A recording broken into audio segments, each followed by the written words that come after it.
Je ne sais pas comment était votre année 2021 au niveau lecture, mais franchement, la mienne était plutôt pas mal. Il y a de très très bonnes lectures, donc je vous présente mon petit top, mes lectures chouchou de cette année.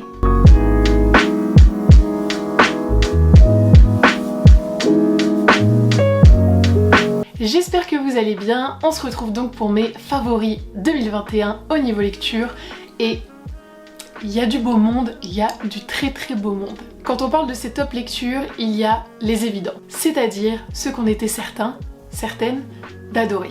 Mon premier évident c'est évidemment L'Assassin Royal de Robin Hobb, dont j'ai lu les 2 premières intégrales de la première époque. Et comment dire, c'est un des meilleurs romans de fantasy que j'ai pu lire.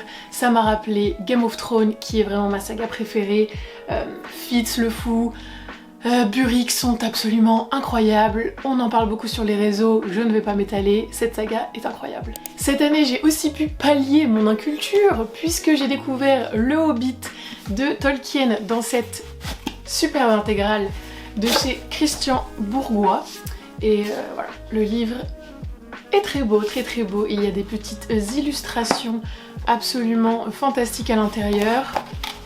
Je vous montre. C'était très divertissant, c'était très rafraîchissant. C'est un livre jeunesse qui est absolument délicieux à lire même en tant qu'adulte et je suis ravie d'avoir découvert cet ouvrage en 2021. Évidemment, Anne de Redmond et Anne d'Avonlea, donc le tome 2 et le tome 3 des petites aventures de Anne de Green Gables de Lucy Maud Montgomery dans ces superbes éditions de Monsieur Toussaint Louverture.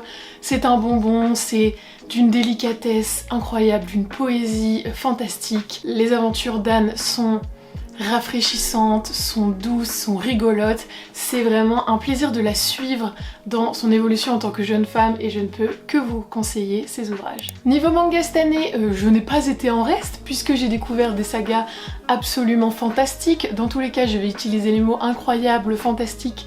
Je pense très souvent dans cette vidéo, donc désolée si je suis un peu redondante, mais j'ai pu découvrir Akira, j'ai pu découvrir 20th Century Boys et j'ai pu découvrir Monster, respectivement de Naoki Urasawa et de Katsuhiro Otomo. Vraiment, Akira c'est un classique des mangas de SF et tout ce qui est thriller et un peu fantastique entre extrêmement bien aussi dans les livres de Naoki Urasawa qui est un maître pour tisser des intrigues hyper complexes et très humaines. Donc si vous n'avez pas encore découvert ces livres, je ne peux que vous les conseiller. Et d'ailleurs j'ai fait une vidéo sans spoil sur Monster, la saga et sur la saga d'Akira, donc n'hésitez pas à aller jeter un œil si ça vous intéresse, hein, je fais mon auto-promo. Et enfin, tout début d'année, j'avais presque oublié que je les avais lus en 2021. Je pense que c'était vraiment au tout début, style janvier ou février. Mais j'ai lu les 4 premiers tomes du Sorceleur de Andrzej Sapkowski dans cette superbe intégrale qui est une intégrale en fait de tous les tomes du Sorceleur en 2 gros volumes. Et j'ai lu les 4 premiers début d'année. Que dire d'autre à part que Geralt, c'est mon crush, c'est vraiment mon crush dans les livres, je l'adore, j'adore ce personnage, j'ai joué au jeu vidéo The Witcher 3 sur PS4, je pense que j'ai fini ce jeu au moins 3 fois, tellement je l'aime, et les livres étaient à la hauteur vraiment de mes attentes. Andrzej Sapkowski parle des choses comme les règles des femmes et comme le fait de devoir assouvir des besoins naturels quand on part en expédition chevaleresque, n'est-ce pas?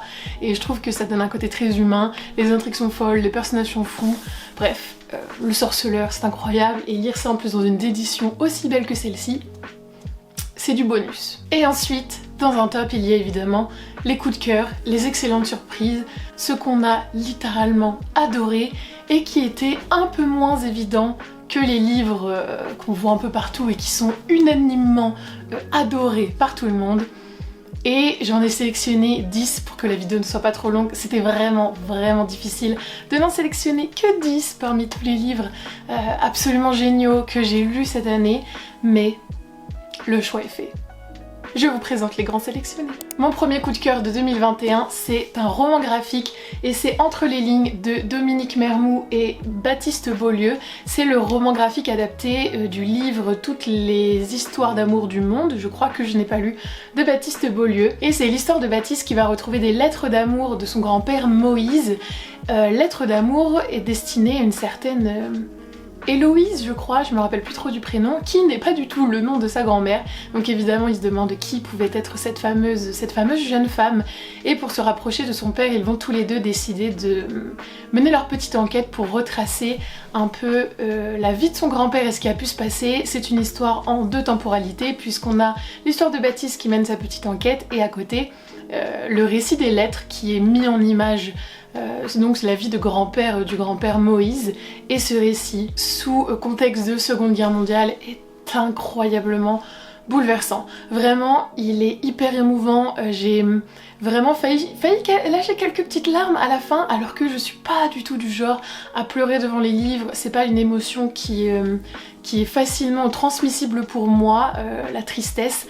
Mais celui-là, je l'ai fini.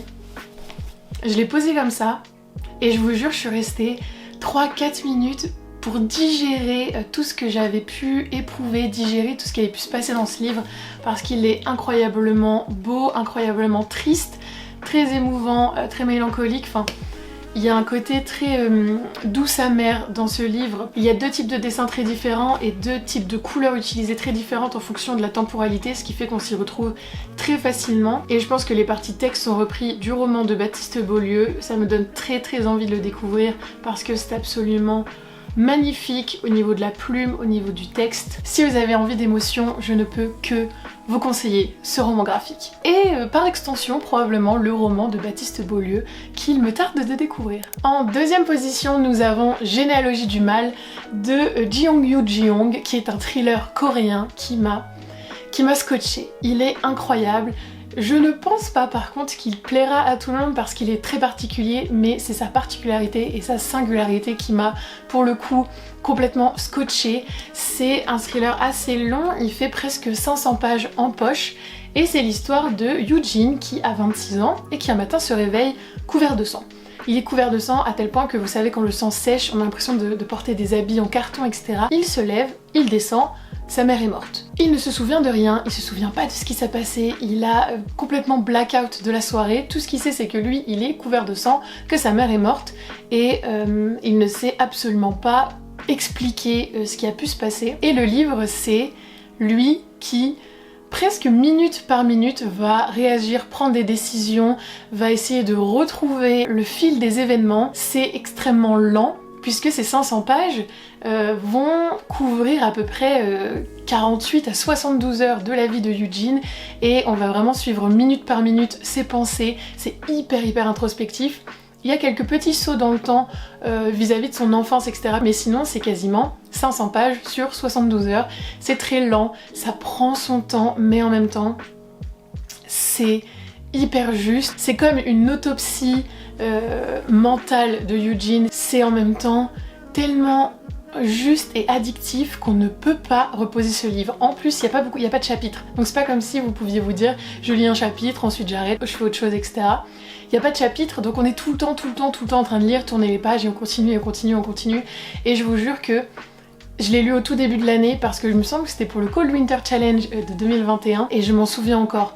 Je m'en souviens encore tellement la plume est incisive et précise, détaillée, tellement on joue avec la clarté, la noirceur. Et je vous jure que ce thriller, c'était pour moi une entrée dans la littérature coréenne. C'était le premier roman coréen que je lisais, et vraiment cette entrée en matière a été une vraie claque. Je ne savais pas qu'on pouvait faire des thrillers aussi intelligents, aussi bien construits, qui sont pas du tout dans le cliché, qui sont au contraire dans le détail. Il n'y a rien qui est utilisé par rapport au code du thriller, puisque c'est simplement Eugene couvert de sang. Le sang, c'est quand même assez basique dans un thriller, mais c'est juste lui dans sa maison et qui essaye de retrouver ce qui s'est passé. Et je ne peux que vous conseiller ce livre si vous avez le temps et l'énergie mentale de vous plonger vraiment dedans, de le lire assez rapidement, peut-être sur une semaine maximum, mais de pas trop laisser traîner pour vraiment vous imprégner de cette atmosphère absolument fantastique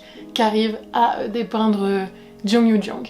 Alors on change totalement de registre, même si ça reste dans quelque chose d'un peu thriller, puisque troisième coup de cœur c'est... Merde, c'était pas celui-là, c'était un autre des éditions Le Bélial, mais ça c'est la chose et c'est pas du tout celui-là que je dois vous présenter, je reviens. Ok, j'ai le bon. Je voulais vous présenter donc Vigilance de Robert Jackson Bennett, qui est un autre de mes coups de cœur de cette année.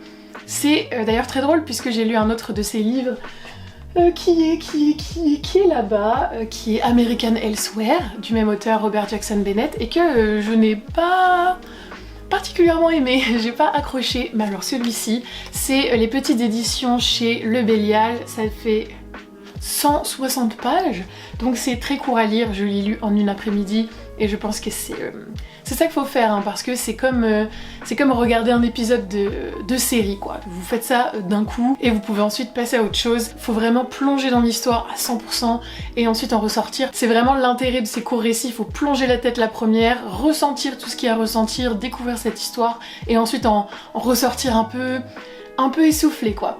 Et ce livre, si vous aimez la série Black Mirror comme moi, qui est une de mes séries préférées que j'adore, vraiment ça pourrait être transformé et adapté en épisode de Black Mirror, tellement ça colle très portrait à la philosophie et à la plume de Black Mirror, puisque on y suit John McDean, qui est le producteur d'une émission de télé qui s'appelle Vigilance, qui consiste tout simplement à lâcher des gars armés sur des gens pour en faire un show télévisé. Et il y a de l'argent à gagner pour celui qui tue un max de personnes. C'est un peu bizarre comme ça, mais moi j'en connaissais pas trop sur l'histoire avant de le lire, il faut pas trop en savoir, il faut vraiment faire confiance juste au conseil de si vous aimez Black Mirror, vous adorerez ce livre. Vous ne serez pas déçus si vous aimez Black Mirror, c'est hyper violent. En fait, hyper violent parce qu'il y a de la violence physique, mais même pas tant que ça. C'est hyper violent parce que ça dépeint des réalités qu'on n'a pas trop envie d'accepter, hein, sur la réalité humaine et sur la réalité de l'usage des armes à feu, etc., sur l'influence de la télévision sur les Américains notamment, puisqu'ici on parle des Américains et qui eux ont le droit de porter une arme à feu, ce qui est pas notre cas, hein, en Europe. Enfin, c'est pas la même réglementation, quoi. C'est des vérités vraiment qu'on n'a pas du tout envie d'accepter, et en même temps, je vous jure, c'est tellement réaliste que ça fait froid dans le dos. Il y a des moments où je me disais, mais en fait ça pourrait se passer, quoi. Sans que les gens ne disent rien, c'est comme si là vraiment, vous allumez téléphone et il y a une émission de télé qui s'appelle Vigilance, où des mecs sont lâchés dans une gare pour tuer des gens.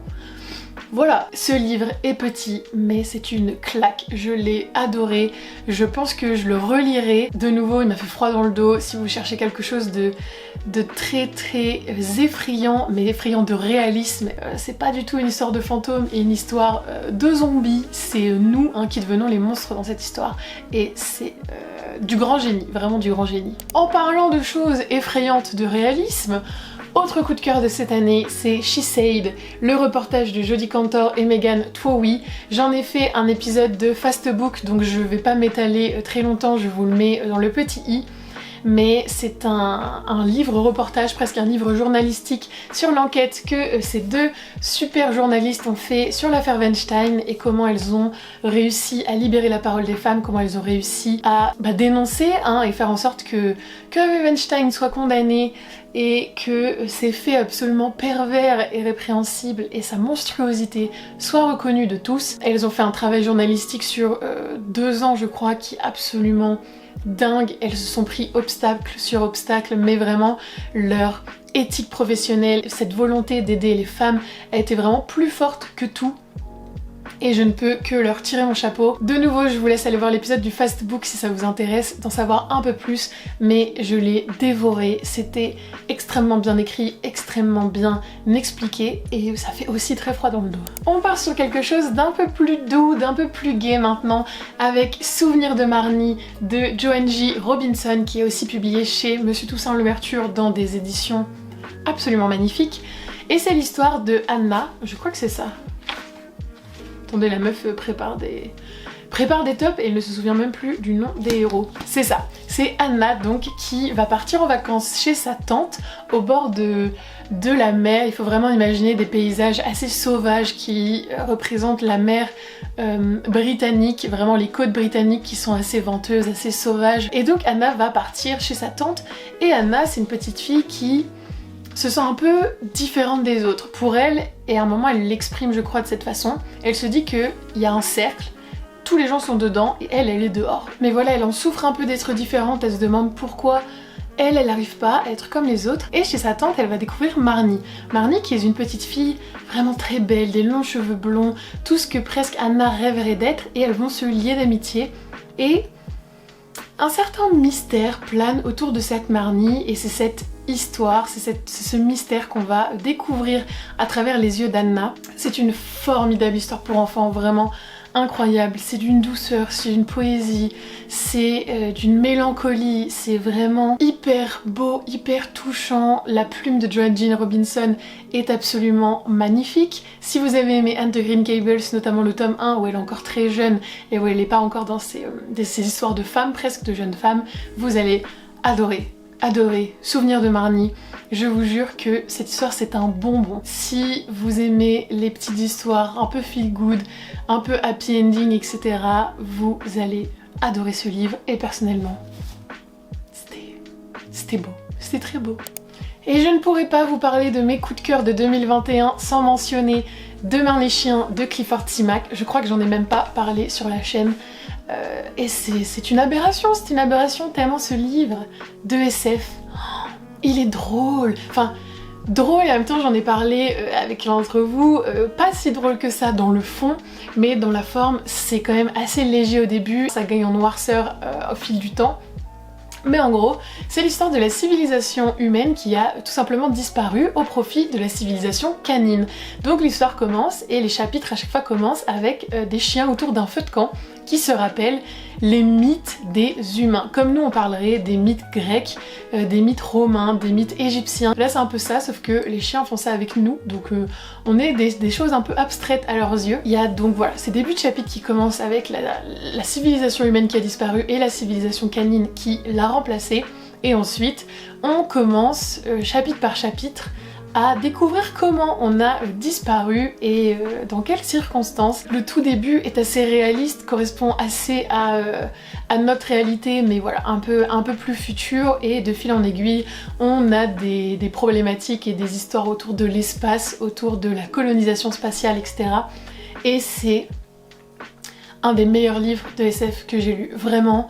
C'est hyper bien écrit, c'est hyper intelligent, c'est hyper touchant. Il y a aussi tout cet aspect de comment les chiens ont pu évoluer vers une intelligence civilisationnelle, pas dur à dire ce mot, et comment ils ont pu créer une société, créer vraiment une race intelligente à partir voilà, des chiens qu'on connaît. Donc votre chien là, c'est comme si dans des milliers d'années, c'était l'ancêtre d'un chien intelligent qui savait penser, parler et raconter des histoires, qui est quand même un aspect de l'intelligence assez primordial. Et donc il y a un aspect assez triste et assez pessimiste autour du coup de la disparition de l'espèce humaine, comment on a pu être amené à disparaître, quelles ont été les décisions, les choix qu'on a fait qui nous a éradiqués tout simplement.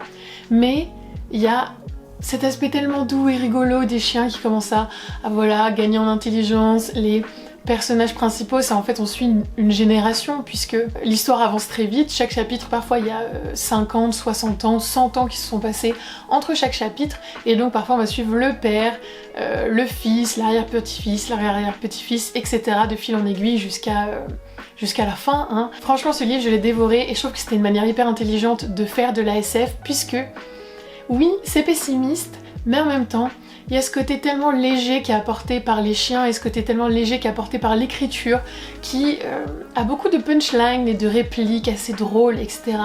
Vraiment, si vous cherchez un livre pour commencer la SF, celui-ci est hyper pertinent. Il est incroyablement facile à prendre en main tout en abordant et en récupérant tous les codes un peu classiques de la SF, donc c'est vraiment un livre parfait si vous désirez vous lancer un peu dans ce sous-genre de l'imaginaire, parce que vraiment une pépite. Alors là, Si j'avais dû faire un top 3, je pense que celui-ci aurait été dans le top 3. Et c'est Moi ce que j'aime, c'est les monstres de Émile Ferris, qui est un beau bébé, hein, comme vous pouvez le constater. C'est l'histoire de Karen, Karen qui adore les monstres. Elle, son rêve, c'est de devenir un loup-garou et de se transformer en pleine nuit en un monstre tout poilu, tout méchant, qui dévorerait des gens. Karen, elle a 16 ans je crois, elle vit avec sa maman et son frère, sauf qu'un jour, leur voisine va être retrouvée morte et on pense qu'elle a été potentiellement assassinée, si je me souviens bien. Et Karen va mener l'enquête pour indirectement découvrir ce qui est arrivé à sa voisine. Elle va retracer le passé de cette fameuse voisine, on va découvrir le passé de la mère de Karen, le passé de son frère. Il me semble qu'on attend un tome 2, un tome 2 à cette histoire, donc je l'attends avec impatience. Les dessins sont assez spéciaux, il faut apprécier. En gros, tout a été fait au crayon Bic. Tout a été fait au crayon Bic parce que dans l'histoire, Karen dessine elle-même dans son propre journal intime et c'est comme si on voyait ses dessins en fait. C'est comme si on découvrait le journal intime de Karen et qu'on suivait ses péripéties à travers ce qu'elle nous racontait et c'est absolument incroyablement beau. Moi je trouve que les visages, les dessins sont absolument uniques. Ça peut faire peur de prime abord, je le conçois, parce que moi j'avais eu peur au début. Les dessins sont tellement saturés, tellement contrastés qu'on a l'impression que c'est presque illisible, enfin qu'on va avoir mal au crâne. Et en fait pas du tout. En plus il y a une très grosse partie autour de la mythologie sur les monstres qui est très sympa. Il y a une partie sur l'art puisque le frère de Karen l'emmenait beaucoup au musée, donc elle reproduit des tableaux, elle s'imagine rentrer dans les tableaux et elle imagine des contextes, des histoires derrière l'image qui est peinte. Tout en fait dans ce livre est artistique alors que on a une intrigue qui est hyper prenante, on a des personnages hyper complexes, hyper bien construits, qui sont pas du tout manichéens, qui sont ni noirs, ni blancs, ni gentils, ni méchants. Émile Ferris a fait un travail absolument dingue avec ce roman graphique, tant au niveau du dessin que de l'histoire. C'était un coup de cœur phénoménal, vraiment quand je l'ai fini, j'étais trop triste de l'avoir fini. Vraiment, j'adorerais là le redécouvrir pour la première fois à nouveau. C'est, je pense, un de mes romans graphiques préférés, c'est un de mes livres préférés de cette année. Ça a été une claque tant au niveau du dessin parce que ça m'a sorti de ma zone de confort et que j'ai découvert une autre forme de dessin à laquelle j'étais pas habituée mais qui m'a quand même beaucoup séduit. Et je ne peux que vous conseiller ce roman graphique, vraiment foncez. Ce top 2021 ne pouvait pas être complet sans Petit pays de Gaël Faye, qui est l'histoire de Gabriel qui grandit dans les années 90 au Burundi. Son papa est blanc, donc il est entrepreneur là-bas, et sa maman est rwandaise, donc il est métis, il a une petite sœur, et au début, il vit dans ce petit pays d'Afrique, en toute innocence, il s'amuse, il fait les 400 coups avec ses copains. Je sais plus trop quel âge il a, mais il doit avoir une dizaine d'années au tout début de l'histoire, et petit à petit, Gabriel va commencer à comprendre, va commencer à observer des changements dans son pays, la guerre civile commence à faire un peu des ravages et il va petit à petit perdre son innocence, on le voit grandir, on le voit prendre conscience des horreurs qui sont en train de se passer dans son pays. Gabriel, qui était donc simplement un enfant comme les autres, qui n'avait pas du tout conscience de son métissage, qui n'avait pas du tout conscience de ses origines, va se découvrir métis, va se découvrir français, va se découvrir Tutsi. Donc ça se passe dans un contexte historique hyper fort, autour du génocide rwandais, autour de la guerre civile au Burundi, autour des atrocités qui vont être commises. Et vraiment ce livre est incroyablement émouvant, incroyablement touchant, d'une violence vraiment rare, qui raconte les faits avec de l'œil d'un enfant. Donc on a ce côté très innocent, ce côté très naïf sur les actes qui sont en train de se passer, mais on le voit petit à petit perdre cette naïveté, perdre son innocence. Nous aussi on ouvre les yeux sur beaucoup de choses, sur ce qui s'est passé, pourquoi ça s'est passé, l'implication de l'État français. C'était hyper coup de poing. Vraiment ce livre c'est un livre coup de poing. Après il y a aussi un très bon côté et un côté beaucoup plus lumineux qui est qu'on découvre vraiment le Burundi et ces magnifiques paysages à travers la plume de Gaël Faye qui décrit ce pays avec beaucoup d'amour. Ça se voit qu'il aime ce pays, ça se voit qu'il veut lui rendre hommage même s'il y a des atrocités qui se sont passées. Le Burundi au niveau géographique a l'air absolument dingue et il y a des descriptions qui donnent très envie d'aller visiter ce pays. Donc je ne peux que vous le conseiller. Attention, âme sensible s'abstenir. Avant-dernier, on arrive à la fin. coup de cœur de ce top 2021, c'est Des Diables et des Saints de Jean-Baptiste Andrea, qui commence avec l'histoire d'un vieil homme qui joue dans une gare. Il joue tout le temps du piano dans une gare et il attend quelqu'un. Il attend quelqu'un, on ne sait pas qui, on ne sait pas pourquoi, on ne sait pas pourquoi il joue du piano en attendant cette personne, pourquoi c'est si important. Et on remonte l'histoire, il y a 50 ans, quand il est entré dans un orphelinat, après que ses parents et sa petite sœur malheureusement soient morts dans un accident d'avion, il entre dans un orphelinat, où dans cet orphelinat, il y aura des diables et des saints. Et je préfère pas trop vous en dire, parce que je pense qu'il faut vraiment plonger dans ce livre sans trop savoir en quoi on s'attend. Donc c'est l'histoire de Joe, Joe, qui va essayer de se construire en tant qu'homme, essayer de se construire en tant que personne, essayer de survivre à cet orphelinat qui est assez dur, qui vraiment ne va pas lui faire de cadeaux, qui va le maltraiter, qui va maltraiter ses camarades. Mais c'est une super histoire à propos de l'amitié, à propos de la force de caractère, à propos de la volonté, à propos de la survie, de la force que peut vous apporter une famille choisie. Ce livre est vraiment assez difficile parce qu'il y a des adultes qui vont se comporter de manière assez violente avec ces pauvres enfants. Il y a une beauté dans ce livre, une beauté dans la résilience, dans l'acharnement qu'il y a à vouloir vivre, mais pas seulement survivre, à vraiment vivre pleinement, même quand la vie vous met des bâtons dans les roues, même quand la vie est dure avec vous. Il y a cette force de l'enfance, il y a cette volonté de vivre avec un grand V presque. Jean-Baptiste Andrea a sorti 2 autres livres que je n'ai pas encore lus, mais si la plume est aussi qualitative que dans ce livre-là, je pense que c'est pépite. Et enfin, le dernier livre de ce top, c'est Rebecca de Daphné du Maurier. J'aurais pu le mettre dans les évidents maintenant que j'y pense parce que les avis sont assez unanimes sur ce livre, mais j'ai aussi lu Ma cousine Rachel et franchement, j'ai pas autant aimé que Rebecca. On y découvre donc une jeune fille qui n'a pas de nom, on ne connaît pas son nom tout au long de l'histoire, qui va rencontrer Maxime de Winter. Maxime de Winter, c'est un jeune veuf propriétaire de la propriété Manderley, qui est un superbe manoir dans les Cornouailles, je crois. Imaginez vraiment une grande bâtisse en pierre avec du lierre, qui est entourée d'une forêt de magnifiques fleurs, en bord de mer, bord de falaise, mais un peu dans les terres. Magnifiques arbres, magnifiques allées bordées de fleurs, etc. Bref, il est propriétaire de Manderley. Il va rencontrer cette jeune fille et ils vont s'aimer, il va la demander en mariage et cette jeune fille va se retrouver Madame de Winter. Sauf que je ne sais plus si elle va la prendre avant ou après d'arriver à Manderley, mais l'ancienne épouse de Maxime de Winter est décédée tragiquement, elle a disparu dans un bateau en mer, elle était partie faire une sortie bateau.